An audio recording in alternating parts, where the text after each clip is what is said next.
हर कातिल को ये शुरू में लगता है कि जो भी वो कत्ल करने जा रहा है वो एक परफेक्ट मर्डर है और शायद पुलिस उस तक नहीं पहुंचेगी और सब कुछ ठीक होगा। हर क्रिमिनल को ये लगता है कि जब वो क्राइम करने जा रहा है तो उसके बाद शायद पुलिस उस तक नहीं पहुंच पाएगी। और यही वजह है एक रिसर्च और एक रिपोर्ट के मुताबिक कि इस दुनिया में जितने भी क्रिमिनल हैं, मर्डरर हैं, पेशेवर हैं या फिर जो फर्स्ट टाइमर हैं, उनमें से हर एक के दिमाग में यही होता है, 1% भी ये नहीं होता है कि शायद उनका राज फाश हो जाएगा। उन्हें यही लगता है कि वो जो कुछ करने जा रहे हैं बहुत प्लान के साथ कर रहे हैं और कभी पकड़े नहीं जाएंगे। लेकिन अगर हर क्रिमिनल, हर कातिल थोड़ा सा भी खुद पे डाउट कर ले तो बहुत सारे क्राइम रुक जाएंगे। यही हाल सोनम का था, यही कहानी राज कुशवाहा की थी, खासकर इन्हीं दोनों की। जब इन्होंने ये क्राइम किया तब बहुत सोचा था, हर पहलू से सोचा और फिर यह भी सोचा कि इस मामले में कभी पुलिस इन तक पहुंच नहीं पाएगी। और इनके इस कॉन्फिडेंस की सिर्फ एक वजह थी, जिस साजिश के ऊपर मिलकर सोनम और राज कुशवाहा ने काम किया वो साजिश ये थी कि कत्ल कैसे करना है, मारना कैसे है, ये सेकेंडरी चीज है। इंश्योर ये करना है कि राज और सोनम मिलकर जिस राजा कुशवाहा को मारने जा रहे हैं उसकी लाश कभी मिले ही नहीं। उन्होंने ये कई जगह पढ़ा था कि जब लाश नहीं मिलती तो कत्ल का मुकदमा बहुत लंबे वक्त तक नहीं चलता और फिर वो आसानी से कभी पकड़ में ही नहीं आएंगे। इस वक्त मेघालय पुलिस की पूछताछ जारी है। 8 दिन की पुलिस कस्टडी मिली है 5 लोगों को, राज कुशवाहा और सोनम के अलावा बाकी के जो 3 साथी थे। पुलिस ने एक सवाल पूछा सोनम से। उसने कहा कि जब एक अच्छी फैमिली की तुम्हारी शादी हो गई, सब कुछ ठीक, पर तुम्हें कभी भी 1% को डर नहीं लगा कि जो तुम करने जा रही हो पकड़ी जाओगी तो फिर पूरी जिंदगी क्या होगी, तुम्हारे घर वालों का क्या होगा? पूछताछ में सोनम ने पहली बार पुलिस वालों से यही कहा कि उसे 1% भी उम्मीद नहीं थी कि कभी राजा की लाश पुलिस बरामद कर पाएगी और जब लाश मिलेगी नहीं तो कभी कत्ल का इल्जाम सामने नहीं आएगा। ये बात सोनम ने पुलिस इंट्रोगेशन के दौरान कही और यही उसके कॉन्फिडेंस की वजह थी कि वो बेफिक्र थी, आराम से रह रही थी तब तक, जबकि 3 जून की सुबह उसे पहली बार पता चला कि राजा कुशवाहा की लाश मिल गई है। और जिस दिन पता चला लाश 2 जून को मिली थी, लेकिन उस तक यह खबर पहुंची 3 जून को। जब ये पता चला तब उस दिन पहली बार घबराई थी और उसे लगा था कि अब शायद मामला गड़बड़ा गया। पूछताछ में सोनम ने क्या कुछ कहा, कितनी कॉन्फिडेंट थी, कैसे उसने प्लानिंग की, वो बताऊं उससे पहले चलिए पहली बार आपको दिखाता हूं और क्यों उसी का ये पार्ट है, उसी साजिश का, कि सोनम को क्यों यकीन था कि कभी राजा की लाश बरामद ही नहीं होगी। तो मेघालय में चेरापूंजी के पास एक झरने के नीचे जाने के बाद, फिर ऊपर आने के बाद 23 मई को राजा कुशवाहा का कत्ल किया गया। ये सारी कहानी तो आपने सुनी है। जिस जगह पर एग्जैक्ट कत्ल किया गया, जिस जगह से लाश को उठाकर नीचे खाई में फेंके गया, वो जगह आज पहली बार आपको दिखाता हूं। यह है वो चेरापूंजी का इलाका। थोड़ा सा आबादी से ये दूर है क्योंकि ये एक तरह से पिकनिक स्पॉट है। जो टूरिस्ट आते हैं आमतौर पर ऐसे इलाकों में घूमने के लिए आते हैं। आसपास अगर आप देखेंगे सिर्फ हरियाली है, पहाड़ है, नीचे गहरी खाई है और यहां दूर दूर तक इंसानों का पता नहीं है। नीचे एक झरना है। ये झरना बड़ा फेमस है चेरापूंजी में। जो भी टूरिस्ट आता है इस झरने के बारे में वहां के गाइड जरूर बताते हैं। यही हाल सोनम का था, यही कहानी राज कुशवाहा की थी, खासकर इन्हीं दोनों की। जब इन्होंने ये क्राइम किया तब बहुत सोचा था, हर पहलू से सोचा और फिर यह भी सोचा कि इस मामले में कभी पुलिस इन तक पहुंच नहीं पाएगी। और इनके इस कॉन्फिडेंस की सिर्फ एक वजह थी, जिस साजिश के ऊपर मिलकर सोनम और राज कुशवाहा ने काम किया वो साजिश ये थी कि कत्ल कैसे करना है, मारना कैसे है, ये सेकेंडरी चीज है। इंश्योर ये करना है कि राज और सोनम मिलकर जिस राजा कुशवाहा को मारने जा रहे हैं उसकी लाश कभी मिले ही नहीं। उन्होंने ये कई जगह पढ़ा था कि जब लाश नहीं मिलती तो कत्ल का मुकदमा बहुत लंबे वक्त तक नहीं चलता और फिर वो आसानी से कभी पकड़ में ही नहीं आएंगे। इस वक्त मेघालय पुलिस की पूछताछ जारी है। 8 दिन की पुलिस कस्टडी मिली है 5 लोगों को, राज कुशवाहा और सोनम के अलावा बाकी के जो 3 साथी थे। पुलिस ने एक सवाल पूछा सोनम से। उसने कहा कि जब एक अच्छी फैमिली की तुम्हारी शादी हो गई, सब कुछ ठीक, पर तुम्हें कभी भी 1% को डर नहीं लगा कि जो तुम करने जा रही हो पकड़ी जाओगी तो फिर पूरी जिंदगी क्या होगी, तुम्हारे घर वालों का क्या होगा।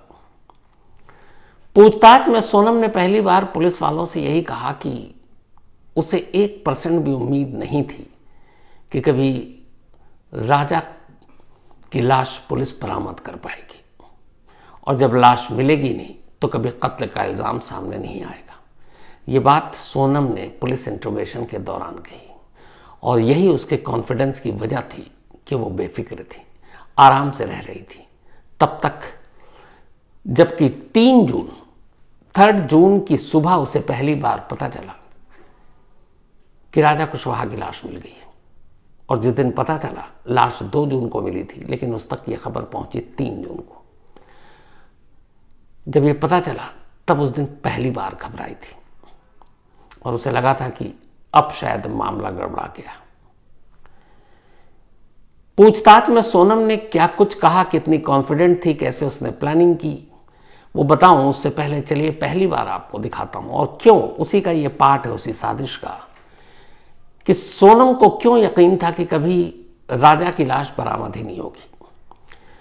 तो मेघालय में चेरापूंजी के पास एक झरने के नीचे जाने के बाद फिर ऊपर आने के बाद 23 मई को राजा कुशवाहा का कत्ल किया गया। ये सारी कहानी तो आपने सुनी है। जिस जगह पर एग्जैक्ट कत्ल किया गया, जिस जगह से लाश को उठाकर नीचे खाई में फेंके गया, वो जगह आज पहली बार आपको दिखाता हूं। यह है वो चेरापूंजी का इलाका। थोड़ा सा आबादी से ये दूर है क्योंकि ये एक तरह से पिकनिक स्पॉट है। जो टूरिस्ट आते हैं आमतौर पर ऐसे इलाकों में घूमने के लिए आते हैं। आसपास अगर आप देखेंगे सिर्फ हरियाली है, पहाड़ है, नीचे गहरी खाई है और यहां दूर दूर तक इंसानों का पता नहीं है। नीचे एक झरना है। ये झरना बड़ा फेमस है चेरापूंजी में। जो भी टूरिस्ट आता है इस झरने के बारे में वहाँ के गाइड ज़रूर बताते हैं और जिनमें इतनी स्टेमिना होती है कि वो 3000 स्टेप उतर सकें और चढ़ सकें क्योंकि खड़ी चढ़ाई है, वो इस झरने तक ज़रूर जाते हैं। और फिर झरने तक जाकर नीचे जाना और ऊपर आने में कम से कम 4 घंटे आप मानकर चलिए, क्योंकि थकता है इंसान, बैठ जाता है। तो जब सोनम और राजा यहाँ पहुंचे तो इस झरने के बारे में भी गाइड से उन्हें पहली बार पता चला। इधर 21 और 22 2 दिन से सोनम अपने 3 किलर के साथ लोकेशन ढूंढ रही है।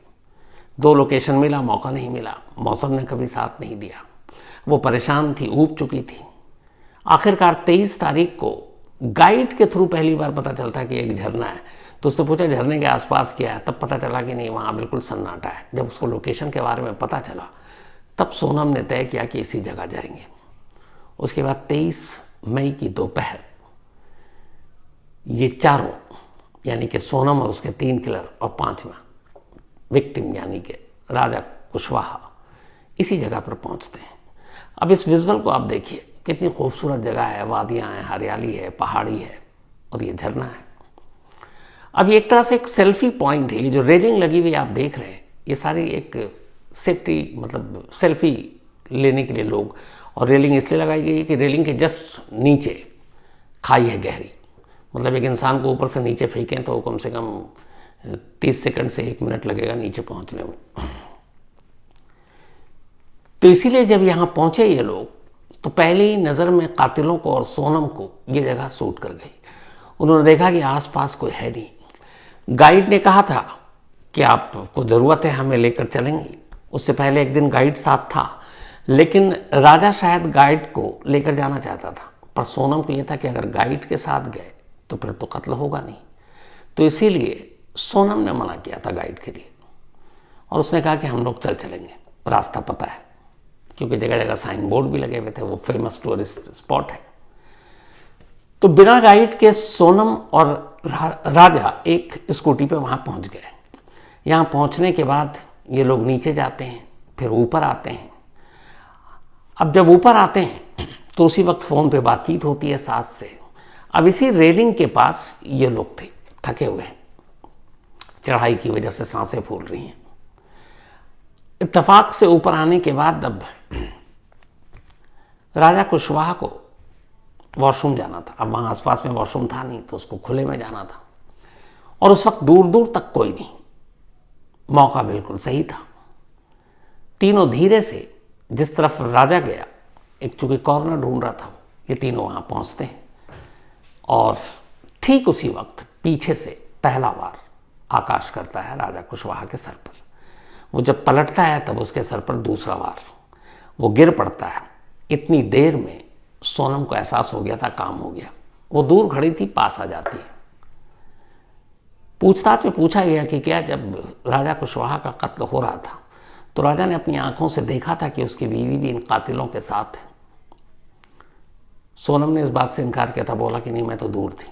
लेकिन तीनों जो कातिल थे उन्होंने कहा हाँ, जब दूसरा वार किया और वो नीचे गिरा हुआ था तब भी उसकी आंखें खुली हुई थी, और तब तक सोनम पास आ चुकी थी। राजा कुशवाहा ने मरने से पहले सोनम को अपनी आंखों से देखा था, और शायद जब वो मरा तब तक उसको यकीन हो चुका था, और इस बात की भी सच्चाई पता चल चुकी थी कि उसकी मौत की कहानी किसी और ने नहीं, उसकी बीवी ने लिखी है, जिसके साथ वो हनीमून मनाने के लिए इतनी दूर आया। इसके बाद उनकी आंखों के सामने राजा ने दम तोड़ दिया।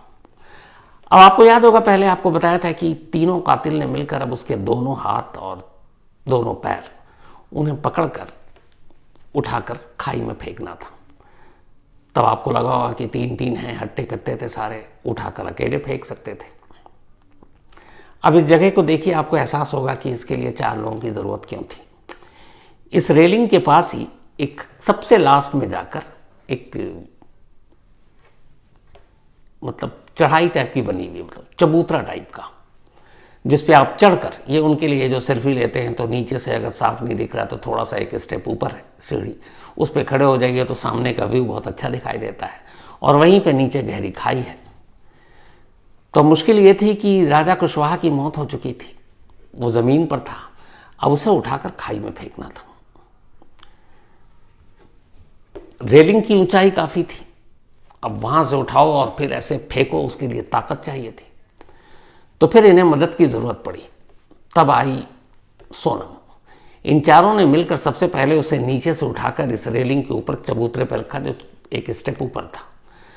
फिर चारों उसके ऊपर खड़े होते हैं, और उसके बाद राजा की लाश को उठाते हैं, पुश करते हैं, और फिर उस रेलिंग के ऊपर से यहीं नीचे की तरफ फेंकते हैं, जो आप विजुअल देख रहे हैं। इसीलिए यहां पर सोनम की मदद की जरूरत पड़ी थी। अब इसके नीचे गहरी खाई इतनी है, और उस तरफ न झरना न कुछ और, मतलब आप अगर पहाड़ी इलाकों में जाएं तो बहुत सारी जगह पे सिर्फ सुनसान झाड़ियां जंगल होता है, वहां कोई टूरिस्ट या किसी आम लोकल का भी जाने का मतलब नहीं होता है। तो उन्होंने इसीलिए नीचे फेंकी थी, और इस जगह को यूं अचानक कत्ल नहीं किया था। उन्होंने जब देखा कि वाकई यहाँ खाई गहरी और यहाँ पे कोई रास्ता नहीं है, जहाँ पे लाश गिरी वहां तक जाने के लिए कोई पगडंडी और कोई रास्ता नहीं था, और सोनम को ऐसी ही जगह चाहिए था। राज कुशवाहा ने ऐसी जगह के लिए उसको ब्रीफ किया था। तब उन्हें लगा कि ये बेस्ट जगह थी जहां से कभी लाश बरामद नहीं होगी। जंगल है, जानवर हैं, लाश गायब हो जाएगी, लाश खा जाएंगे। और उसके बाद इन लोगों ने फिर लाश फेंकने के बाद तसल्ली की, देखा, झांका उसी जगह पर, और फिर जब उन्हें यकीन हो गया कि नहीं, अब इतनी गहराई में जाने के बाद लाश कौन कहाँ ढूंढेगा, और इनका मकसद ही यही था कि लाश ऐसी जगह फेंको कि कभी लाश के बारे में पता ही नहीं चले। तो जब लाश के बारे में पता नहीं चलेगा तो किसी के जिंदा और मुर्दा होने का सर्टिफिकेट कौन देगा। ये करने के बाद इसी जगह से ये चारों वहां से निकल जाते हैं। सोनम अब बेफिक्र थी, क्योंकि उसे मालूम था कि कत्ल जिस तरीके से करना है, मकसद एक ही था कि लाश बरामद ना हो। और उस जगह को देखने के बाद वो मुतमईन थी कि अब बरामदगी होनी नहीं है। तो फिर वही कहानी आएगी कि गायब हो गया, क्रिमिनल ने पकड़ लिया, मार लिया, कहीं ले गए, किडनैप हो गया, और यही कहानियाँ चलती रहेंगी। और वो वहाँ से यही सोच कर निकली। फिर सारे रास्ते से होते हुए वो वहाँ से निकलकर उसी शाम पहुँचती है सिलीगुड़ी बस से। सिलीगुड़ी से फिर वो बस पकड़कर पहुँचती है पटना। पटना से फिर वो बस पकड़ पहुँचती है आरा। फिर आरा से वो ट्रेन पकड़कर पहुँचती है लखनऊ। फिर लखनऊ से बस पकड़कर पहुँचती है इंदौर। और इंदौर के देवास गेट के एक फ्लैट में एक कमरा पहले ही से था, बुर्का पहनकर वो उस कमरे में रहती है। और उसी कमरे में अगले 8 जून तक वो छुपी हुई थी। और इतना कॉन्फिडेंट थी वो कि लाश तो उस जगह से मिलनी नहीं है। और उसके बाद प्लानिंग का हिस्सा यही था कि 8 जून को फिर वो वहाँ से निकलेगी। अब वक्त काफ़ी हो गया और अपने आप को शिलांग के आसपास कहीं लावारिस हालत में, एक बेहाल हालत में बरामदगी उसकी दिखाई जाएगी। उससे पूछा जाएगा, वो कहेगी कि हाँ हम दोनों गए थे, अचानक कुछ लोगों ने हमला किया, हमें कुछ सुंघाया, हमें याद नहीं। और उसके बाद वो कहाँ, मैं कहाँ, मुझे कुछ भी याद नहीं। ये कहानी का पार्ट था। अब पुलिस ढूंढती रहती, लाश तो मिलती नहीं। तो फिर क्या होता? कोई अफेयर, किसी और चीज़ का किसी को शक नहीं, शादी बड़े अच्छे माहौल में हुई, कुछ दिन पहले हुई। तो ये सारी चीज़ें कहीं थी नहीं। और यही वजह था कि शक ना हो। इसी वजह से जब रिश्ता तय हुआ उससे कुछ महीने पहले ही राज कुशवाहा ने सोनम के घर के पास का अपना घर बदल लिया था और दूर जाकर किराए में रहने लगा था, ताकि किसी को भी भनक ना लगे। तो उसकी सारी चीज़ें ठीक ठाक चल रही थी। लेकिन 2 जून को जब लाश मिली और 3 को पता चला, तब पूछताछ में सोनम ने बताया कि पहली बार मैं डरी। पहली बार मुझे लगा कि शायद मामले का खुलासा हो जाएगा और शायद मैं पकड़ी जाऊंगी, क्योंकि अब पुलिस लाश के जरिए कातिल तक पहुंचेगी। तो लाश मिलने से ही राज कुशवाहा और सोनम का दिल टूट गया था और उनकी सारी प्लानिंग धरी की धरी रह गई। और अब सोनम ने यही एक्सेप्ट किया है कि अगर ये लाश न मिली होती तो कभी पुलिस उस तक नहीं पहुंचती। 8 तारीख को जब वो पहुंची थी वहां पर, उससे पहले उसको ये भी पता चल गया था कि बाकी के 4 सुपारी किलर और उसका आशिक यानी 3 और वो सुपारी किलर के सभी साथी थे, उनमें से एक कजन था राज का, वो पकड़े गए हैं और सब कुछ खुलासा हो चुका है। लेकिन फिर भी आखिरी वक्त तक उसने ये तय किया था कि वो पुलिस को गुमराह करेगी और यही दिखाएगी कि वो ड्रग्स के मतलब उसमें उसको ड्रग्स दिया गया, उसे कुछ पता नहीं, कब कहाँ कैसे रखा गया कुछ पता नहीं, यही कहानी गढ़ेगी। लेकिन अफसोस उसकी कहानी गढ़ने की नौबत ही नहीं आई, क्योंकि बाकी ने अपना मुंह खोल दिया था, तो सारा भेद खुल गया।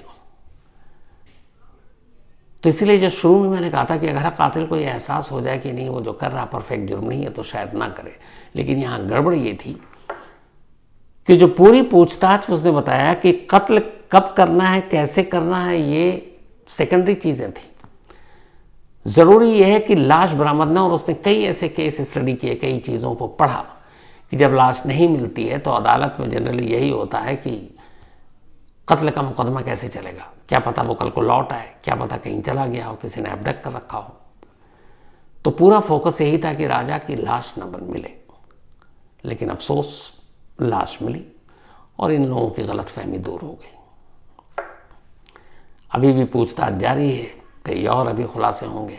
एक और जो पूछताछ के दौरान अब पता चल रहा है वो ये है कि जब पूछताछ हो रही है और पुलिस सोनम को बता रही है कि बाकी 3 ने क्या राज कुशवाहा ने ये कहा, तो वो राज पर भड़क रही है कि वो झूठा है, उसने मुझे गुमराह किया, उसने मुझे फंसाया।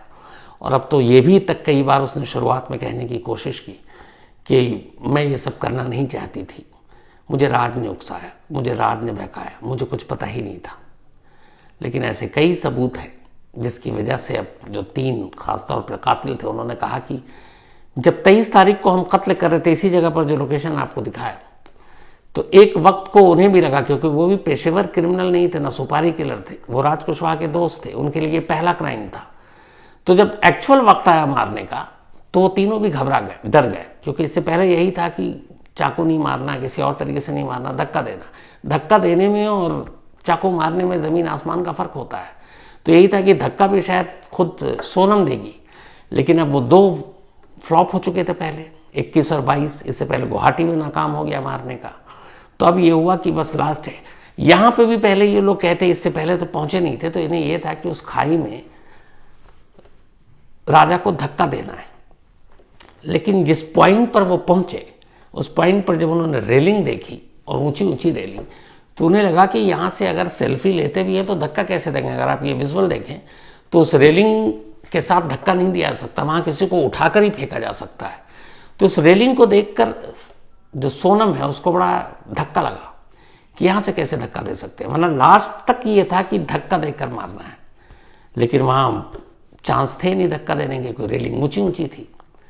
तो अब उन तीनों की बारी आई कि अब तुम काम करो, प्लान बी मारो, जो हथियार लेकर आए हो। तीनों नौसिखिए थे और तीनों का ये पहला क्राइम था। इससे पहले उन्होंने कोई क्राइम नहीं किया, कम से कम मर्डर। वो पीछे हट रहे थे कि नहीं थोड़ा और देखते हैं, कुछ और कहीं से मिल जाए। तब सोनम चीखी थी और तब सोनम ने कहा था हिट हिम, क्योंकि उनके पास कपड़ों में छुपाकर उन्होंने हथियार रखा हुआ था, लेकिन उनकी हिम्मत नहीं हो रही थी मारने की। तो सोनम चिल्लाती है और गुस्से में कहती है हिट हिम, मैं तुम्हें और पैसे दूंगा। और तब उन्हें लगा कि अब क्या करें। फिर अचानक उनमें से एक ने निकाला, आकाश ने, और पीछे से राजा कुशवाहा के सर में मारा। और जब उस एक हमले से वो घबरा कर पलटा, तब तक दूसरा उसके आगे के हिस्से से लगा और वो वहीं पर गिर गया था। ये सब कुछ सोनम के सामने हुआ। और शायद अगर सोनम फोर्स न करती, बेशक चाकू चलाने वाले वो लोग थे, लेकिन फोर्स किया था सोनम ने, क्योंकि वो किसी भी कीमत पर राजा कुशवाहा को जिंदा नहीं देखना चाहती थी। और इसीलिए इस रेलिंग की वजह से धक्का नहीं दिया जा सका। 23 लास्ट था, 24 को राजा कुशवाहा कह रहा था कि अब मुझे इंदौर जाना है, मम्मी ने भी बोल रखा है अब आ जाओ, और उसे भी ये था कि अब लौटना है। तो यही एक चांस था, यही मौका था जो सोनम गंवाना नहीं चाहती थी, और इसी मौके के तहत उसने मार डाला। हाँ, बस बाकी जितने कातिल और क्रिमिनल हैं उनके साथ वही गलती उसने की कि लाश मिलेगी नहीं, मैं पकड़ी नहीं जाऊंगी। पर ऐसा होता नहीं है। हर कातिल, हर क्रिमिनल को यही गुमान होता है कि उसने परफेक्ट फुल प्रूफ प्लान किया है। लेकिन इतनी गलतियां, और आज के दौर में तो इस टेक्नोलॉजी के दौर में कोई अगर ये सोचे भी तो बेवकूफ़। इसीलिए बार बार मैं यही कहता हूं, नहीं रहना है, रिश्ता नहीं निभाना है, आप डिवोर्स ले लो, अलग हो जाओ, शादी नहीं करनी है। इस मामले में माँ बाप नाराज होंगे, होने दो। कम से कम आपका परिवार तो खुश रहेगा, सलाखों के पीछे तो नहीं रहेगा, जिंदगी तो जी सकते हो। लेकिन बाप को दिल का दौरा पड़ जाएगा, कुछ हो जाएगा, उस डर से आप शादी कर रहे हो। पर ये नहीं सोच रहे हो कि जब ये कत्ल की बात पता चलेगा तो उस बाप का क्या होगा। अभी जो खबर आ रही है, जो सोनम के पिता है, जो जब वो गायब थी, डेली घर के बाहर वो कुर्सी पर बैठकर मीडिया वालों से बात करते थे। जिस दिन से सोनम की गिरफ्तारी हुई और ये पता चला कि वही कातिल है, उन्होंने घर के बाहर निकलना बंद कर दिया। और जो खबर आ रही है वो तबीयत खराब है, क्योंकि हार्ट के पेशेंट है। तो एक गलती से सोनम ने अपने पूरे परिवार को बर्बाद कर दिया। काश ये पहले सोच लेती कि पिता नाराज होंगे, कुछ हो गया उन्हें, उससे ज्यादा सदमा तो उसने इस हरकत से दी है। तो इसीलिए मेरी अपील, गुजारिश है कि कभी भी ऐसा कुछ हो, नहीं बन रही है यार, डिवोर्स ले लो, अलग हो जाओ, समझौता कर लो। शादी नहीं करनी है, माँ बाप को कन्विंस करो, समझा लो। बट ये सोचना कि नहीं ये करके हम बच जाएंगे, इससे बड़ी बेवकूफ़ी नहीं। तो कहानी में आज इतने ही है।